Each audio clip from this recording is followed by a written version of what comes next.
Accanto a me c'è Mikkel Den Hond, spero di averlo pronunciato bene, un nome olandese ed è l'ambasciatore d'Olanda. Grazie per essere qui con noi. È venuto per parlarci di un'iniziativa che partirà tra breve nel Veneto, si chiama Olandiamo in Veneto, è un'iniziativa itinerante, è già arrivata in altre regioni, arriva in Veneto quest'anno e di cosa si tratta esattamente? Nederland en Veneto hebben al heel lang intensieve betrekkingen, commercieel, toeristisch, cultureel. L'Olanda e il Veneto hanno già dei rapporti abbastanza stretti di carattere culturale, commerciale, turistico, ma che in questi tempi che non sono proprio facili non guasta migliorare, allacciare ancora più stretti i rapporti per il bene di ambedue le parti.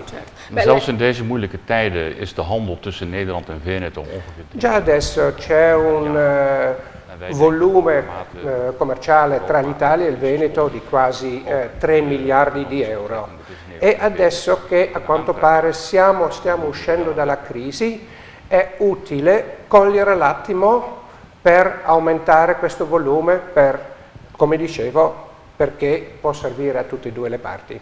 Quali sono le cose che si scambiano il Veneto e l'Olanda?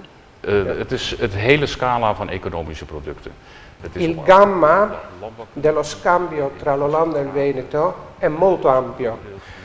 Si tratta anche di prodotti di agricoltura, prodotti elettrici, turismo ovviamente, poi si tratta anche di uno scambio culturale e quindi non c'è un prodotto specifico, è molto largo. Quindi c'è anche ampia possibilità di aumentare.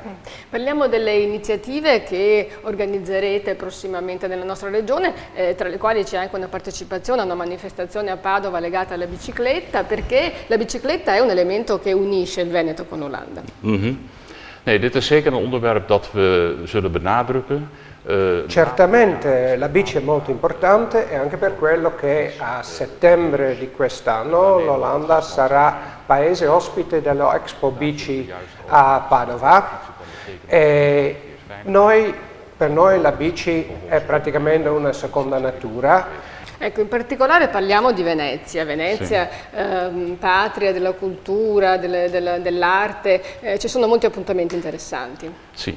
Voor ons is Venetië het centrum in elk geval van de Biennale, die dit jaar onder leiding. Sì, a Venezia saremo particolarmente attivi, soprattutto a livello culturale. Per esempio l'Olanda sarà ben presente alla Biennale di quest'anno, la Biennale dell'architettura, che è un nostro forte, l'architettura moderna, soprattutto quest'anno in cui a capo della Biennale ci sta un olandese, l'architetto Rem Koolhaas. Bene, staremo quindi a vedere quante belle cose organizzerete. Intanto sappiamo che sarete accolti da Zaia il 1° di aprile perché vi aiuterà a presentarvi e quindi insomma aspetteremo anche questo appuntamento e appuntamento nel quale presenterete anche tra l'altro una bicicletta, simbolo un po', no, della vostra passione e delle vostre piste ciclabili. Grazie ambasciatore e ai prossimi giorni allora. Grazie mille. Grazie. Grazie a lei.